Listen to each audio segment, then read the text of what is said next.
الحمد لله نحمده ونستعينه ونستغفره ونؤمن به ونتوكل عليه ونعوذ بالله من شرور أنفسنا ومن سيئات أعمالنا من يهده الله فلا مضل له ومن يضلله فلا هادي له ونشهد أن لا إله إلا الله وحده لا شريك له ونشهد أن سيدنا وسندنا ومولانا محمدا عبده ورسوله أما بعد أعوذ بالله من الشيطان الرجيم بسم الله الرحمن الرحيم وَاعْبُدْ رَبَّكَ حَتَّى يَأْتِيَكَ الْيَقِينُ۔ محترم عزیز بزرگ اور دوستو، اللہ رب العزت کا بے انتہا فضل اور اس کا کرم ہوا۔ اللہ رب العزت نے ہم سب کو ایک بہت بڑی عبادت کی ادائیگی کی ہمیں توفیق عطا فرمائی ہے۔ عزیز بزرگ اور دوستو، اللہ تعالیٰ نے انسان کو جو زندگی عطا فرمائی ہے وہ محض اپنی عبادت کے لیے عطا فرمائی ہے۔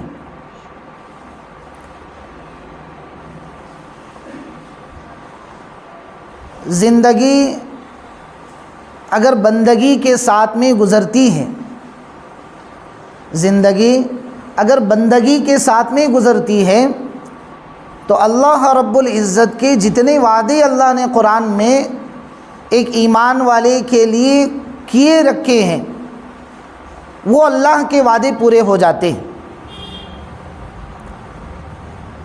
اور اگر زندگی بندگی میں استعمال نہیں ہوتی ہے، اللہ کی اطاعت میں، اللہ کی فرما برداری میں، نمازوں میں، روزوں میں، تلاوت میں، قرآن شریف کے تلاوت کے اہتمام میں، صدقات میں، خیرات میں اگر یہ زندگی استعمال نہیں ہوتی ہے تو پھر اس زندگی کے جینے کا کوئی فائدہ نہیں۔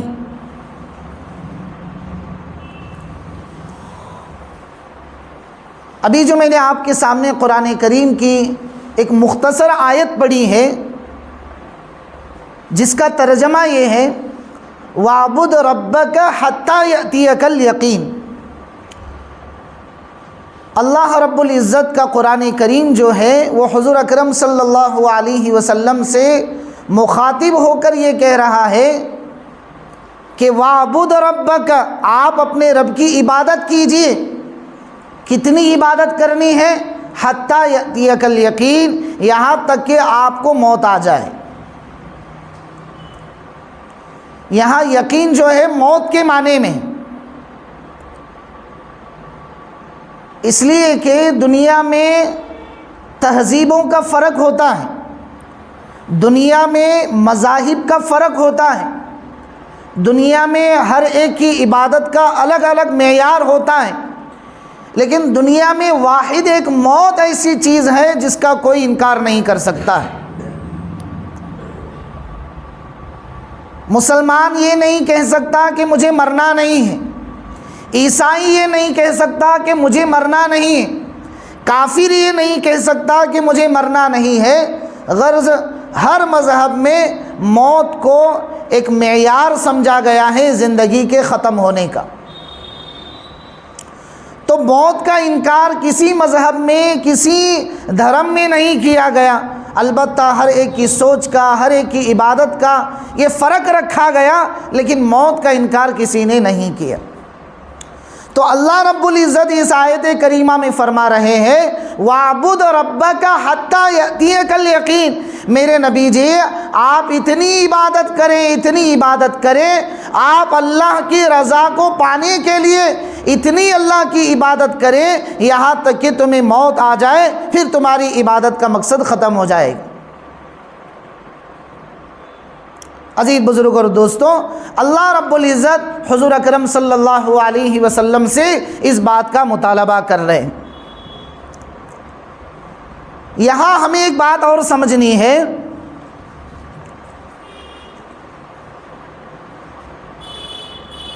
حضور اکرم صلی اللہ علیہ وسلم کی ذات عالی تو بہت اونچی ذات، آپ امام الانبیاء دنیا میں بنا کر بھیجے گئے۔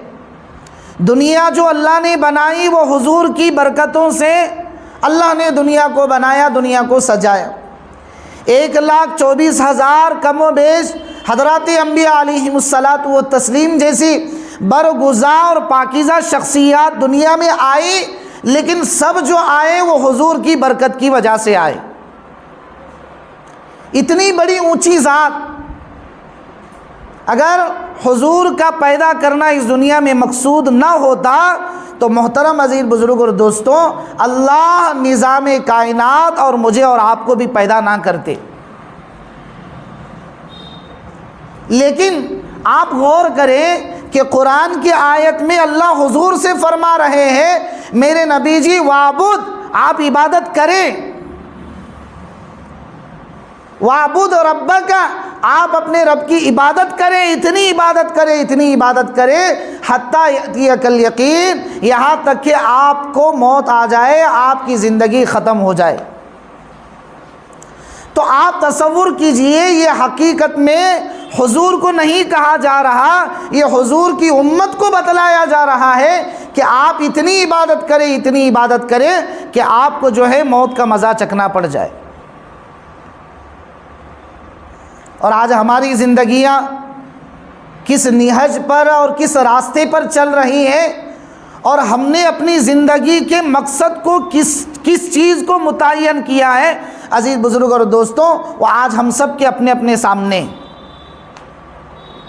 آج ہماری زندگیوں میں کتنا اہتمام ہے عبادت کا، آج ہماری زندگیوں میں کتنا اہتمام ہے تلاوت کا، آج ہماری زندگیوں میں کتنا اہتمام ہے روزوں کا، آج ہماری زندگیوں میں کتنا اہتمام ہے اللہ کے ذکر کا، آج ہم سب کو اس کا اعتبار اور اس کا احساس ہے۔ اور حضور صلی اللہ علیہ وسلم جیسی پاکیزہ شخصیت کو کہا جا رہا ہے کہ وَاعْبُدْ رَبَّكَ حَتَّى يَأْتِيَكَ الْيَقِينُ، آپ عبادت اتنی کریں، اتنی کریں یہاں تک کہ تمہیں موت آ جائے۔ یعنی حقیقت میں اس آیت کے پیچھے اللہ تعالیٰ اس امت کو سمجھا رہے ہیں کہ آپ کی زندگی کا مقصد اصل جو ہے وہ اللہ کی عبادت ہے۔ باقی جو چیزیں دنیا کی ہیں وہ بشری تقاضے ہیں، ضروریاتی زندگی ہے۔ ضروریاتی زندگی کو اس ضرورت کے دائرے میں رکھتے ہوئے ہم اپنے اصل مقصد یعنی عبادت کے اندر ہمیں منہمک رہنا چاہیے۔ نمازوں میں کثرت ہونی چاہیے۔ آج اللہ ہم سب کی حفاظت فرمائے۔ آج ہماری مساجد کا کیا حال ہے، ہم میں سے ہر شخص یہ جانتا ہے۔ ایک طبقہ وہ ملتا ہے جو پڑھتا ہے لیکن پابندی نہیں ہے، وہ ایک طبقہ وہ ہے جو پابندی کے ساتھ میں پڑھتا ہے لیکن سنتوں کا اہتمام نہیں، ایک طبقہ وہ ہے جو سنتوں کا اہتمام کرتا ہے، فرائض کا اہتمام نہیں، واجبات کا اہتمام نہیں۔ آج ہم سب کی عبادتوں کا یہ حال ہے۔ اور اللہ کیا کہہ رہے ہیں، اتنی عبادت کریں کہ تمہاری موت کا وقت آ جائے تب تک تمہیں عبادت میں رہنا ہے۔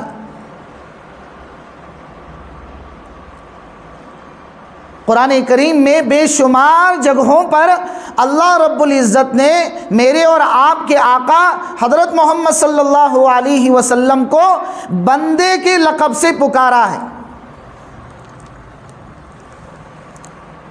جیسے دیکھیے، سبحان الذی اسری بعبدہ، پاک ہے وہ ذات جس نے راتوں رات سیر کرائے اپنے بندے کو، یعنی معراج کا واقعہ اللہ بتلا رہے ہیں جس میں ہمیں یہ نماز ملی ہے، اور اس میں لقب نام لے رہے ہیں بندے کا نام۔ اللہ یہ بھی کہہ سکتے تھے ہم نے محمد صلی اللہ علیہ وسلم کو معراج کرائی، نام لے سکتے تھے، نام نہیں لیا بلکہ صفات نقل کی اور کہا ہم نے اپنے بندے کو معراج کرائی۔ یعنی اللہ یہ سمجھانا چاہتے ہیں کہ ہماری زندگی کا مقصد اصل میں اللہ کی بندگی ہے، بندہ بن کر جینا ہی ہماری زندگی کا مقصد ہے۔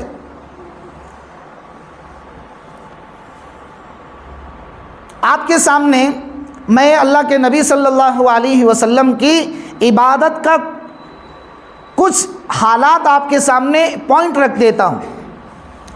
حضرت عبداللہ بن مسعود رضی اللہ عنہ فرماتے ہیں کہ ایک مرتبہ مجھے رات میں لیٹ ہو گیا نماز پڑھنے میں، تو میں مسجد نبوی میں داخل ہوا تو دیکھا کہ حضور جو ہیں نماز میں مشغول تھے، تو میرے دل میں ایک خیال آیا کہ چلو میں حضور کے ساتھ میں نماز میں مشغول ہو جاتا ہوں، نیت باندھ لیتا ہوں۔ حضور آگے کھڑے ہیں اور حضرت عبداللہ بن مسعود رضی اللہ عنہ نیت باندھ کر حضور صلی اللہ علیہ وسلم کے پیچھے نیت باندھ کر کھڑے ہو گئے۔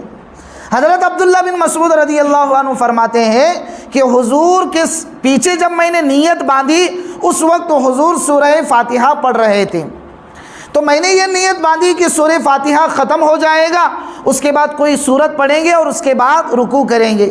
اس نیت سے میں نے نیت باندھی، سورہ فاتحہ ختم ہو گیا، آپ نے سورہ بقرہ شروع کر دیا، اور آپ کو معلوم ہے سورہ بقرہ کتنے پاروں کا ہے؟ 2.5 پاروں کا سورہ بقرہ ہے۔ سورۃ البقرہ جہاں ختم ہوتا ہے وہ پورے 2.5 پارے مکمل ہوتے ہیں وہاں پر، پہلا پارہ، دوسرا پارہ، تیسرا پارہ آدھا، 2.5 پارے کے بعد سورہ بقرہ ختم ہوتا ہے۔ تو حضور جو ہے نماز کے اندر پہلی رکعت میں سورہ بقرہ ختم کر دی۔ یہ صحابی فرماتے ہیں حضرت عبداللہ بن مسعود رضی اللہ عنہ، میرے دل میں خیال آیا کہ چلو سورہ بقرہ ختم کریں گے، اس کے بعد رکوع کریں گے۔ پھر سورہ بقرہ ختم ہوا اور اس کے بعد سورہ آل عمران ہے تیسرے پارے میں، سورہ آل عمران شروع کر دی۔ یہ ختم ہوتے ہیں 2-2.5 پارے کے قریب قریب آس پاس۔ پھر حضور صلی اللہ علیہ وسلم نے سورہ آل عمران شروع کر دی اور چوتھے پارے کے اندر جا کر سورہ نساء کے قریب قریب یہ پارہ ختم ہوا۔ پھر مجھے یہ ارمان آئی کہ چلو یہ سورہ آل عمران ختم کریں گے، اس کے بعد سورہ نساء پر حضور رکوع کر لیں گے۔ پھر آپ نے سورہ نساء آگے سے شروع کر دی۔ فرماتے ہیں کہ مجھے پیچھے کھڑے ہو کر میرے پاؤں پر ورم آ گئے اور میں نے مجبوراً پیچھے سے نیت توڑ دی، اپنی نماز کو چھوڑ دیا اور میں گھر واپس آ گیا۔ عزیز بزرگ اور دوستوں، جس نبی کے صدقے اللہ نے دنیا بنائی ہے اس نبی کی عبادتوں کا حال یہ ہے کہ ایک ایک رکعت میں 10 پارے تلاوت کر رہے ہیں، اور آج امت کا حال یہ ہے کہ فرائض چھوڑ چھوڑ کر زندگیاں گزار رہے ہیں۔ ایک موقع ایسا آیا کہ تمام صحابہ جو ہیں جنگ کے سفر پر تھے، جہاد کے موقع پر چل رہے تھے، تو آپ کو معلوم ہے جو حضرات وہاں گئے ہیں، یعنی مدینہ منورہ ہے یا پھر مکۃ المکرمہ ہے، وہاں کی گرمی بہت سخت ہوتی، بہت زیادہ ٹیمپریچر ہوتا ہے گرمی کا۔ تو آج تو اتنی سہولتیں ہیں پھر بھی کچھ لوگوں کو وہاں کی گرمی برداشت نہیں ہوتی، اور اس زمانے میں یعنی حضور صلی اللہ علیہ وسلم کے زمانے میں کچھ سہولتیں نہیں تھیں، کوئی ایئر کنڈیشن نہیں، کوئی مصنوعی اوپر سے بارش نہیں۔ آج تو اللہ نے بہت سہولتیں دی وہاں مدینہ المنورہ میں اور مکۃ المکرمہ میں، لیکن اس زمانے میں یہ جب جہاد پر نکل رہے ہیں تو صحابہ فرماتے ہیں کہ ہمارے پورے مجمع میں یعنی پورے صحابہ کے مجمع میں صرف 2 لوگ ایسے تھے جو روزے سے تھے، باقی تمام لوگ جو ہے روزے سے نہیں تھے۔ راوی کہتے ہیں کہ ان 2 لوگوں میں ایک حضرت عبداللہ بن رواحہ رضی اللہ عنہ اور دوسرے جو ہیں حضور اکرم صلی اللہ علیہ وسلم روزے سے تھے۔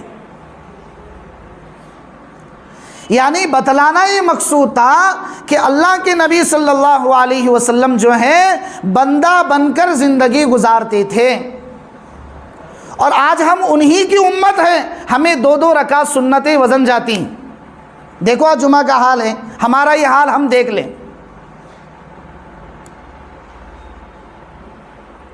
مسنون اعمال کا تو بہت دور کی بات ہے، آج ہماری سنتیں وقت پر نہیں ہوتی،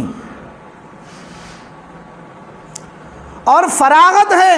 سفر کے موقع پر اللہ نے نمازوں کے اندر قصر رکھا ہے، پھر بھی حضور روزے کی حالت میں سفر کر رہے ہیں۔ کیوں بھائی؟ کہ امت کی تعلیم، امت کی تربیت تھی، اور امت کو یہ سمجھانا تھا کہ سبحان الذی اسری بعبدہ، اللہ نے زندگی دی ہے بندگی بنا کر گزارنے کے لیے۔ زندگی آمد برائے بندگی، فارسی کا شعر ہے زندگی آمد برائے بندگی، زندگی نہ برائے بندگی نہ آمد۔ فارسی کا شعر کہتا ہے کہ جو زندگی اللہ کی بندگی میں گزرتی ہے اس زندگی کا مقصد ہوتا ہے، اور جو زندگی اللہ کی بندگی کے بغیر گزرتی ہے اس زندگی کا کوئی مقصد نہیں ہوتا ہے۔ زندگی بے شرمندگی برائے بندگی، بندگی کے علاوہ اگر زندگی گزر رہی ہے تو وہ زندگی جو ہے آخرت میں ہمارے لیے خسارہ اٹھائے گی۔ آج دیکھو اذان ہوتی ہے ہماری دکانیں کھلی رہتی، اذان ہوتی ہے ہماری مارکیٹیں کھلی رہتی، اذان ہوتی ہے ہمارے گھروں میں مصلے نہیں بچھتے، اذان ہوتی ہے ہمارے گھروں میں ٹی ویاں چلتی رہتی، اذان ہوتی ہے موبائل پر مشغول رہتے ہیں۔ عزیز بزرگ اور دوستوں، یہ اللہ کی قہر کو، اللہ کے جلال کو للکارنے کے برابر ہے۔ اما عائشہ رضی اللہ عنہ فرماتی ہے کہ ایک مرتبہ میرے گھر کا نمبر تھا، حضور نے اپنی بیویوں کی زندگی کا سیٹ اپ رکھا تھا، تو جب میرے گھر کا نمبر تھا تو میں اچانک رات میں میری نیند کھل گئی تو میں نے دیکھا کہ حضور جو ہیں میرے لحاف میں موجود نہیں، تو مجھے یہ ڈر ہونے لگا کہ کہیں میرے سوکن کے گھر تو نہیں چلے گئے۔ تو یہ سوال میرے دماغ میں ہلچل ہونے لگا، تو میں نے سوچا کہ چلو دیکھ کر آتی ہوں۔ تو حالانکہ مسجد نبوی کے بازو ہی حضور کے حجرے تھے، لیکن اما عائشہ رضی اللہ عنہ فرماتی ہیں کہ میں نے سب حجروں کو دیکھا تو حضور نظر آئے نہیں۔ پھر میں جب پورے علاقے کو چھان کر دیکھا وہاں بھی حضور نہیں ملے، پھر میرے دل میں سوال آیا کہ چلو میں مسجد نبوی میں چل کر دیکھ لیتا ہوں۔ جب مسجد نبوی میں آئے تو اس وقت تو کوئی چراغ نہیں، کوئی لائٹ نہیں، کوئی کچھ نہیں تھا انتظام۔ تو میں نے دیکھا، ہاتھ پھیر کر میں نے دیکھا تو حضور کے پاؤں کے پاس میرا ہاتھ لگا تو حضور کے آنسو جو ہے ٹپک رہے تھے، اور پورا جو عبادت کی جگہ تھی مصلی جسے کہتے ہیں وہ پورا حضور کے آنسوؤں سے بھیگ چکا تھا۔ اور آپ کیا مانگ رہے تھے؟ اللہم انی اعوذ برضاک من سخطک، اللہ میں تجھے تیری ناراضگی کرنے والے اعمال سے پناہ مانگتا ہوں۔ یہ وہ نبی کہہ رہے ہیں جو رات بھر نوافل کے اندر اپنے پاؤں پر ورم لا رہے اور عبادت کر رہے ہیں، اور آج امت کا حال ہے فرائض چھوڑ کر زندگی گزار رہی ہے اور پھر اکڑ دکھلاتی ہے۔ یہ وہ نبی کہہ رہے ہیں جس میں اللہ نے کہا اِنَّا فَتَحْنَا لَكَ فَتْحًا مُبِينًا لِيَغْفِرَ لَكَ اللَّهُ مَا تَقَدَّمَ مِن ذَنبِكَ وَمَا تَأَخَّرَ۔ میرے نبی جی آپ فکر نہ کریں، آپ کے اگلے اور پچھلے تمام گناہوں کو میں معاف کر دوں گا۔ اس نبی کا حال یہ ہے کہ رات بھر ایک رکعت میں 1.5 قرآن جو ہے تلاوت کر رہے ہیں۔